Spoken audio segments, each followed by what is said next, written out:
Meet Jebet Chemng'orem-Ahluwalia, the managing director of Grey Owl Design and Branding Agency, a business she started about 10 years ago. Now, Jebet, you started out Grey Owl at a time when most people were very comfortable in formal jobs other than, going out and starting their own businesses. Tell us about those first few years. There were those small things I would start to do back then. But I can't say my biggest lessons were in year 1 and now in year 10. Really, the most memorable lessons are the ones which have really taught me a lot. After studying in the United Kingdom, she was greatly inspired to run her own design house, and armed with her qualifications, she started saving up. I just had like 3 months salary which was going to cover my house and it was very simple because I'd moved out, I was living alone, and I knew I'd work from there. So I knew as long as I cover my food and my expenses for a period of close to 4 months thereabouts, I knew that I could find a way. Jebet says delivery of above-board designs has been a deliberate strategy of Grey Owl, recently seen in the development of At-Life magazine. This was really exciting project because when at one point we decided to just contact an international magazine, and in this case it was New York Times. The magazine within its first year received positive reviews from the New York Times syndication team in New York.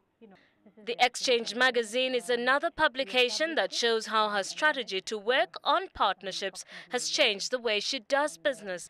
In 2012, Jebet was selected among 25 women around the world for the Fortune 500 and U.S. state government mentorship program, which is considered the most prestigious program within the U.S. government embassy. It is designed to link women of promise with some of the most powerful women in the U.S., particularly in the network of the Fortune 500 most powerful women. Leadership, in my view, has increasingly become, the attempt to risk something, to do something.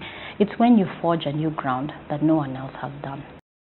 Jebet sits on the board of Akili Dada, an international not-for-profit organization that sponsors and mentors young, determined women who come from difficult backgrounds through high school and beyond. Now, through your involvement with the Akili Dada Foundation, you're passionate about raising the next generation of African women leaders. What advice do you have for those women out there who really want to make something out of themselves? 2 things I'll probably put out there is that there is a tendency for women to second guess themselves. As a woman, one doesn't need to be a man to lead. There are skills and there are ways that women lead, and there's certain qualities that need to be brought to the decision-making table. Both men and women bring wonderful things to a decision-making table, and I think we need more voices also from the women because we've lacked. I think, as you've seen, women fall off as they go up.